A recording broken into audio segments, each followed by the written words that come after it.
नमस्ते बच्चों, आपका दिन शुभ हो।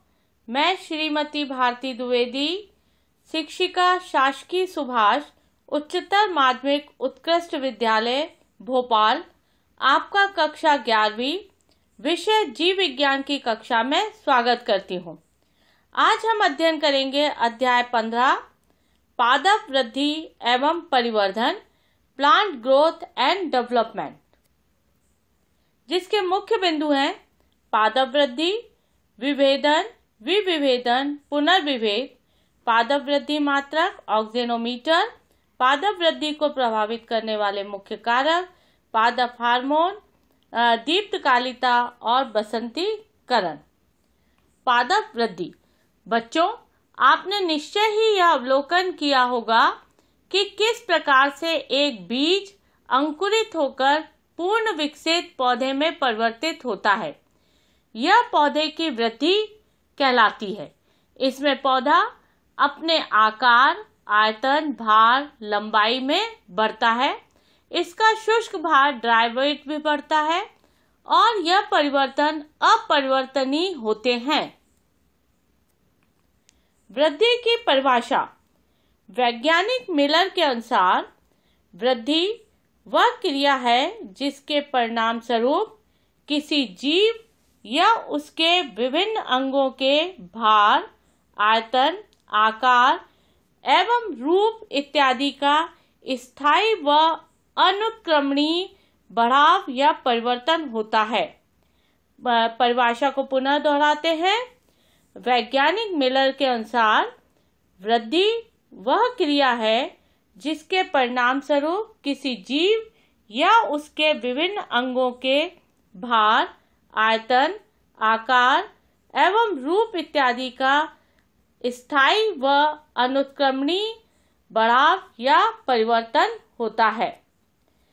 ब्लैकमैन के अनुसार वृद्धि उन उपापचयी क्रियाओं का परिणाम है जिनमें अपचयन क्रियाओं की तुलना में उपचयन क्रियाएं अधिक होती हैं। आधुनिक मतानुसार वृद्धि के समय जीवद्रव्य का निर्माण अधिक होता है। इसके फलस्वरूप कोशिकाओं में विभाजन, आकार वर्धन, भिन्नन तथा अंगों का निर्माण होता है। इस क्रिया में हमेशा ही पौधों का शुष्क भार व आकार बढ़ता है। उपयुक्त विवरण से वृद्धि सफल उपापचयी क्रियाओं का अंतिम परिणाम होती है तथा इस क्रिया में निर्माण की मात्रा विघटन की मात्रा से अधिक होती है। पादप वृद्धि। पौधों में वृद्धि एक जीवित उपापचयी मेटाबॉलिक क्रिया है जो पौधों के आयतन, आकार में एक स्थायी और अपरिवर्तनशील परिवर्तन ला देती है तथा इस क्रिया के साथ ही साथ उसका शुष्क भार भी बढ़ जाता है। प्रायः वृद्धि कोशिकाओं के लंबे होने व कोशिका विभाजन द्वारा होती है। पौधों में वृद्धि में विभाजोत्तक ऊतक मेरिस्टेमेटिक टिश्यू भाग लेते हैं। पादप वृद्धि के दौरान होने वाली क्रियाएं activities take place during growth. कोशिकाओं के आकार, उनकी संख्या और अंगों की संख्या में वृद्धि। जीव द्रव्य के मात्रा में वृद्धि। जीव द्रव्य में कोशिकाओं की संख्याओं में वृद्धि। जीव व कोशिकाओं के आयतन व भार में वृद्धि। वृद्धि की प्रावस्थाएं, फेजेस ऑफ ग्रोथ। पहली, कोशिका विभाजन प्रावस्था, सेल डिवीजन फेज। इसमें कोशिकाओं की संख्याओं में वृद्धि होती है और नई कोशिकाओं का बनना होता है। कोशिका वर्धन, सेल एनलार्जमेंट फेज। इस अवस्था में कोशिका में विभाजन के पश्चात उनकी लंबाई और आयतन में वृद्धि होती है। तीसरा, कोशिका विभेदन या परिपक्वन प्रावस्था। ये सेल डिफरेंशिएशन और मैच्योरेशन फेज जो है, इसमें कोशिका वर्धन के पश्चात कोशिकाएं एक निश्चित आकार ग्रहण कर स्थायी रूप धारण कर लेती हैं। वृद्धि प्रदेश और वृद्धि से संबंधित ऊतक कौन से हैं? पौधों में वृद्धि में विभाजोत्तक ऊतक मेरिस्टेमेटिक टिश्यू भाग लेते हैं जो कि तने और जड़ के अग्र सिरों पर पाए जाते हैं। विभेदन और विविभेदन और पुनर्विभेदन। विभेदन डिफरेंशिएशन जो है, विभेदन कोशिका, ऊतक तथा अंगों की आकार, संरचना, जैव रसायन एवं कार्यों में होने वाले स्थायी एवं स्थानीय परिवर्तन है। उदाहरण वाहिनिका, मीजोफिल पत्ती का विभेदन। विभेदन डी डिफरेंशिएशन, विविभेदित कोशिकाओं का अविष्टीकरण जिसके द्वारा यह कोशिका अविभेदित हो जाती है तथा विभाजन करने योग्य हो जाती है, उसे ही विविभेदन कहते हैं। इसके द्वारा जीनों का सक्रियकरण होता है तथा कोशिका विभाजन प्रारंभ होता है। कॉर्क कैम्बियम एवं इंट्राफेसिकुलर कैम्बियम का विकास इनके द्वारा ही होता है। कैलस भी इसी प्रकार के कारण बनता है। पुनर्विभेदन रीडिफरेंशिएशन, विविभेदित कोशिकाओं का या ऊतकों से उत्पन्न कोशिकाएं प्रायः अपनी विभेजन क्षमता खो देती हैं और विशिष्ट कार्य के लिए रूपांतरित हो जाती हैं। इस प्रक्रिया को पुनर्विभेदन या रीडिफरेंशिएशन कहते हैं।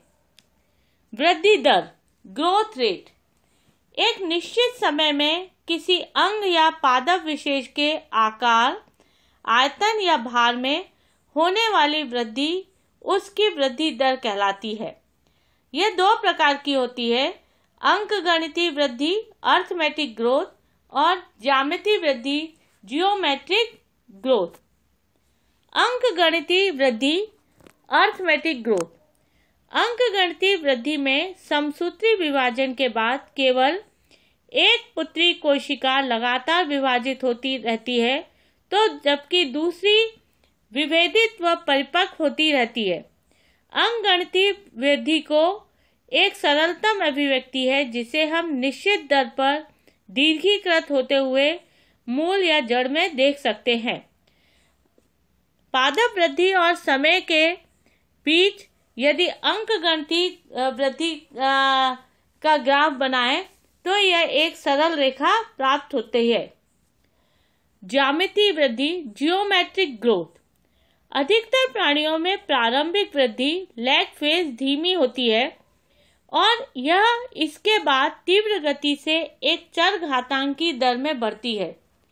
यहाँ पर दोनों संतति कोशिकाएं एक समसूत्री कोशिका के विभाजन का अनुसरण करती है तथा विभाजित होने पर लगातार ऐसे करते रहने की काबिलियत बनाए रखती है। हालांकि सीमित पोषण आपूर्ति के साथ वृद्धि धीमी पड़ती हुई स्थिर अवस्था या स्थिर चरण की ओर बढ़ जाती है। यदि हम समय के प्रति वृद्धि के मापदंड को नियोजित करते हैं तो हमें एक विशिष्ट सिग्माइड या एस वर्ग प्राप्त होता है। यह वर्ग सभी जीवित प्राणियों की विशेषता है जो स्वाभाविक पर्यावरण में बढ़ रहे होते हैं। वृद्धि वक्र ग्रोथ कर्व, जब वृद्धि दर का समय के विरुद्ध ग्राफ बनाया जाता है तब अंग्रेजी के एस के समान वक्र प्राप्त होता है जिसे सिग्माइड वक्र कहा जाता है। संपूर्ण एवं सापेक्ष वृद्धि दर absolute and relative growth rate. Absolute growth rate मापन और प्रति यूनिट समय में कुल वृद्धि को संपूर्ण या परम वृद्धि दर कहते हैं। सापेक्ष वृद्धि रिलेटिव ग्रोथ रेट किसी दी गई प्रणाली की प्रति इकाई वृद्धि को सामान्य आधार पर प्रदर्शित करना सापेक्ष वृद्धि या रिलेटिव ग्रोथ रेट है। उपरोक्त चित्र में आप दो पत्तियां देख रहे हैं। इन दोनों पत्तियों में ने एक निश्चित समय में अपने संपूर्ण क्षेत्रफल में समान वृद्धि की है, फिर भी ए पत्ती जो है उसके सापेक्ष वृद्धि दर अधिक है। सीमित वृद्धि डिटर्मिनेट ग्रोथ, पौधों की पत्तियां, फल एवं पुष्प एक निश्चित आकार ग्रहण करने के पश्चात वृद्धि करना बंद कर देते हैं। इसे ही सीमित वृद्धि कहते हैं। इस अवस्था में आने पर इन अंगों में कोशिका विभाजन की प्रक्रिया बंद हो जाती है, अतः वृद्धि आगे नहीं होती है। पादप वृद्धि मात्रक ऑक्सीनोमीटर। पादप वृद्धि को ऑक्सीनोमीटर द्वारा मापा जाता है। यहाँ आप चित्र में आर्क ऑक्सीनोमीटर का चित्र देख रहे हैं। इस उपकरण में एक लीवर एक छोटे पहिए से जुड़ा होता है तथा लीवर का एक नुकीला सिरा अंकित चाप या मार्क आर्क पर घूमता रहता है। छोटे पहिए के ऊपर एक तना हुआ मजबूत धागा दोनों सिरों पर लटका रहता है। इस धागे का एक सिरा गमले में लगे पौधे के अग्र से तथा दूसरे सिरे पर कुछ भार बंधा रहता है। अब पौधे वृद्धि होने पर यह लीवर अंकित चाप पर घूमने लगता है तथा इस प्रकार निश्चित समय में पौधे में हुई वृद्धि को ज्ञात किया जा सकता है। फेफर्स ऑक्सीनोमीटर। इस यंत्र में एक स्टैंड में लगे दो पहिए, एक छोटा और एक बड़ा होते हैं। छोटे पहिए पर एक धागा जिसके एक सिरे पर कुछ भार तथा दूसरे सिरे पर गमले के लगे एक पौधे का अग्रभाग बंधा होता है। बड़े पहिए पर भी एक धागा लटका रहता है जिसके दोनों सिरों पर भार लटके होते हैं। इस धागे में एक और क्षैतिज हॉरिजॉन्टल अवस्था में एक सुई लगी होती है जो एक कालिक ब्लैक पाउडर से पुते एक बेलन को छूती है। यह कालिक पुता बेलन एक घड़ी पर लगा रहता है तथा यह बेलन घड़ी की सहायता घड़ी से लगा रहता है तथा यह बेलन घड़ी की सहायता से घूमता रहता है। अब पौधे में जैसे जैसे वृद्धि होती है तथा और यह बेलन घूमता है और बड़े पहिए से के धागे से बंधी तथा बेलन को छूती हुई सुई कालिक से पुते बेलन पर निशान बनाना प्रारंभ कर देती है तथा कुछ समय पश्चात इस कालिक पुते बेलन पर एक ग्राफ सा बन जाता है जो पौधे में हुई वृद्धि को प्रदर्शित करता है। इस यंत्र द्वारा यह भी ज्ञात हो जाता है कि किस समय वृद्धि कम और कब वृद्धि अधिक होती है। पादप वृद्धि को प्रभावित करने वाले मुख्य कारक फैक्टर अफेक्टिंग प्लांट ग्रोथ। पहले प्रकाश तीव्रता और प्रकाश का प्रकार दोनों ही पौधे की वृद्धि को प्रभावित करते हैं। पराबैंगनी व अवरक्त किरणें वृद्धि को रोकती हैं जबकि लाल रंग वृद्धि को प्रेरित करता है। तापमान टेम्परेचर। पौधों में सर्वाधिक क्रियाशीलता 28 डिग्री सेंटीग्रेड से 30 डिग्री सेंटीग्रेड तक होती है। 10 डिग्री से कम तथा 45 डिग्री से ऊपर पौधों में वृद्धि लगभग नहीं होती है। पौधों में तापक्रम सहन करने की शक्ति उनकी कोशिकाओं में उपस्थित पानी की मात्रा और प्रोटोप्लाज्म पर की दशा पर निर्भर करती है। प्रायः 45 डिग्री से ऊपर पौधे इंजर्ड हो जाते हैं और एंजाइम एक्टिविटी भी कम होती है। जल पदार्थों के संवहन का कार्य करता है।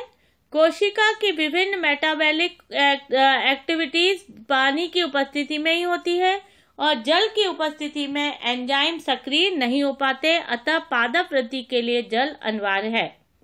खनिज लवण मिनरल्स एंड सॉल्ट जो है पादप वृद्धि के लिए खनिज लवण आवश्यक है। इनमें oxygen, nitrogen, potassium, hydrogen, carbon, magnesium, zinc, boron इत्यादि हैं। वृद्धि नियंत्रक ग्रोथ रेगुलेटर्स हार्मोन्स भी पादप की वृद्धि को प्रभावित करते हैं। पादप हार्मोन अथवा वृद्धि नियंत्रक, plant hormones and growth regulators, पौधों की जैविक क्रियाओं के बीच समन्वय स्थापित करने वाले रासायनिक पदार्थ को पादप हार्मोन, प्लांट हार्मोन या फाइटो हार्मोन कहते हैं।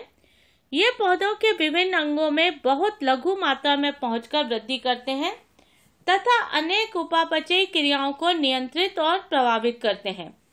इनमें संश्लेषण का स्थान इनकी क्रिया क्षेत्र से दूर होता है एवं ये विसरण द्वारा क्रिया क्षेत्र तक पहुंचते हैं। बहुत से कार्बनिक यौगिक जो कि पौधों में उत्पन्न नहीं होते परंतु पादप हार्मोन की तरह कार्य करते हैं, उन्हें भी वृद्धि नियंत्रक पदार्थ, ग्रोथ रेगुलेटर कहते हैं। पादप हार्मोन की परिभाषा। पादप शब्द का शाब्दिक अर्थ है मैं क्रियाशीलता जगाता हूँ। पादप हार्मोन की परिभाषा थाइमैन के अनुसार निम्न प्रकार है। पादप हार्मोन कार्बनिक पदार्थ हैं जो पौधों में उपापचयी क्रियाओं के कारण उत्पन्न होकर ऊतकों की ओर बढ़ते हैं। यहाँ पर वह बहुत सूक्ष्म मात्रा में पौधों की वृद्धि एवं अन्य क्रियाओं को प्रभावित करते हैं। सर्वाधिक सामान्य पादप हार्मोन ऑक्सिन है। यद्यपि ऑक्सिन, फाइटो हार्मोन, वृद्धि नियंत्रक आदि अन्य शब्द प्रायः हार्मोन के लिए उपयोग होते हैं, फिर भी इन पदार्थों में निम्न प्रकार भिन्नता है। ऑक्सिन यह प्ररोह कोशिकाओं, शूट कोशिकाओं की लंबाई में वृद्धि करते हैं। ग्रोथ रेगुलेटर, वृद्धि नियंत्रक, यह पादप वृद्धि को नियंत्रित करते हैं। पादप हार्मोन्स, प्लांट हार्मोन्स, इनकी कम सांद्रता पौधों की कार्य की क्रियाओं को नियंत्रित करती है। एंटीऑक्सिन, यह ऑक्सिन क्रियाओं को नियंत्रित करते हैं। वृद्धि हार्मोन, ग्रोथ हार्मोन, यह पौधों की वृद्धि को नियंत्रित करते हैं। पुष्पन नियंत्रक, फ्लावरिंग रेगुलेटर, यह पौधों पर पुष्पन, फ्लावरिंग को नियंत्रित करते हैं। प्लांट हार्मोन निम्न प्रकार के होते हैं। रासायनिक संगठन एवं क्रियाविधि के आधार पर हार्मोन्स निम्न प्रकार के होते हैं। Auxin, gibberellin, cytokinin, abscisic acid और एथिलीन। ऑक्सिन हार्मोन जो है वह सर्वाधिक पाया जाने वाला हार्मोन है। इसकी खोज चार्ल्स डार्विन ने 1880 में की थी। चार्ल्स डार्विन ने बताया कि कुछ घासों, विशेषकर एवाइना सटाइवा, ओट, जई में अंकुरण के समय एक शंक्वाकार, खोखली, बेलनाकार रचना बन जाती है जो प्ररोह शूट एपेक्स को ढकती है। इस संरचना को कॉलियोप्टाइल कहते हैं। डार्विन ने बताया यदि कॉलियोप्टाइल टिप को एक और जाते प्रकाश के सामने रखा जाए तो यह प्रकाश की ओर मुड़ जाती है। इस प्रयोग को आप चित्र में प्रदर्शित भी किया गया है। डार्विन के इस बात का समर्थन वायसन और जैनसन ने किया। वेंट जो वैज्ञानिक थे उन्होंने भी इसको जई के कॉलियोप्टाइल के टिप को काटा और उससे एकत्रित हार्मोन को उन्होंने ऑक्सिन कहा। वेंट ने प्रयोग द्वारा इस प्रक्रिया को प्रदर्शित किया। वेंट ने एवाइना कॉलियोप्टाइल, जई के कॉलियोप्टाइल के सिरों के ऑक्सिनस का पृथक्करण किया तथा उन्होंने इस कटे हुए कॉलियोप्टाइल को अगर ब्लॉक पर रखा, जिससे ऑक्सिन अगर ब्लॉक से विस्तृत डिफ्यूज हो गया। उन्होंने देखा यदि अब इन अगर ब्लॉक को कॉलियोप्टाइल के सिरे पर रख दें तो भी वृद्धि समान होती है। उन्होंने यह भी देखा यदि अगर ब्लॉक को कटे सिरे के एक और रख दें तो कोलेप्टाइल एक और मुड़कर आर्क जैसा बना लेता है।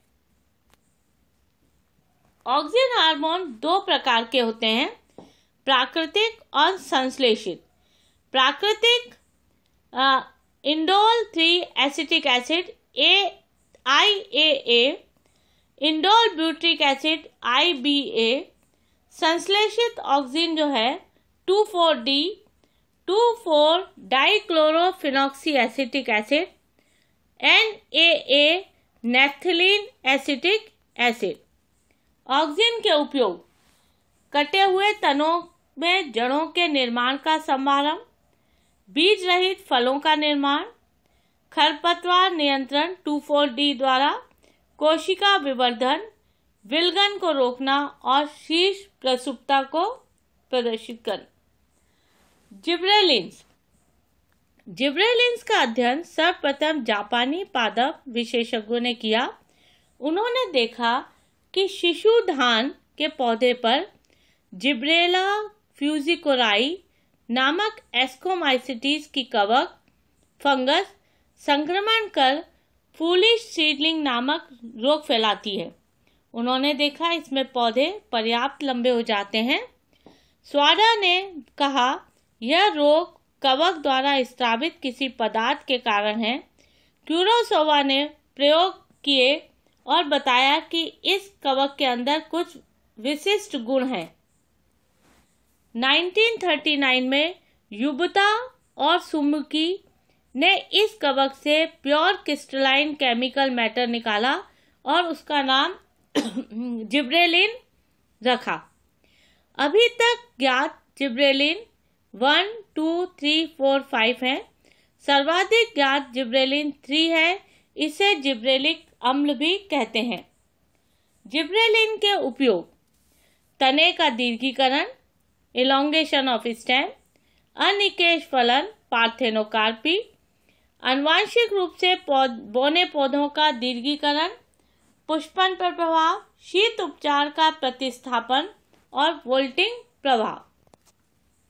साइटोकाइनिन स्पोक एम जैबकलोंकी ने 1954 में तंबाकू के ऊतक कल्चर के दौरान साइटोकाइनिन की खोज की। उन्होंने देखा कि यह सेल डिवीजन में सहायक है। मिलर ने 1955 में इसके क्रिस्टलाइज को किया। साइटोकाइनिन भी दो प्रकार के होते हैं, प्राकृतिक और संश्लेषित। प्राकृतिक साइटोकाइनिन जियाटिन जो कि कोकोनट मिल्क और कॉर्न कॉर्नलेस में मिलता है। संश्लेषित कियाटिन बेंजेलेडेमिन और थाइडियाजोलोन। साइटोकाइनिन के उपयोग कोशिका विभाजन करना, कोशिका दीर्घीकरण, अंगों का निर्माण करना और प्रसुप्ति को दूर करना। एब्सिसिक एसिड यह कोशिका विभाजन और कोशिका के दीर्घीकरण की क्रिया को अवरुद्ध करता है। पत्तियों में विलगन परत बनाकर पतझड़ को प्रेरित करता है। यह पौधों में जल की हानि को नियंत्रित करता है।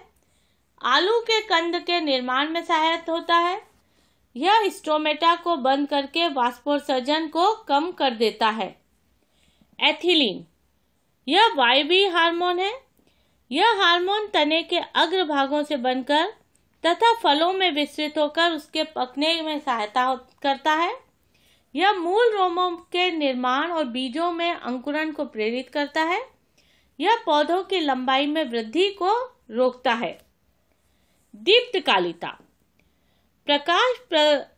दीप्तकालिता फोटोपीरियोडिज्म प्रकाश पौधों की वृद्धि पर बहुत अधिक प्रभाव डालता है।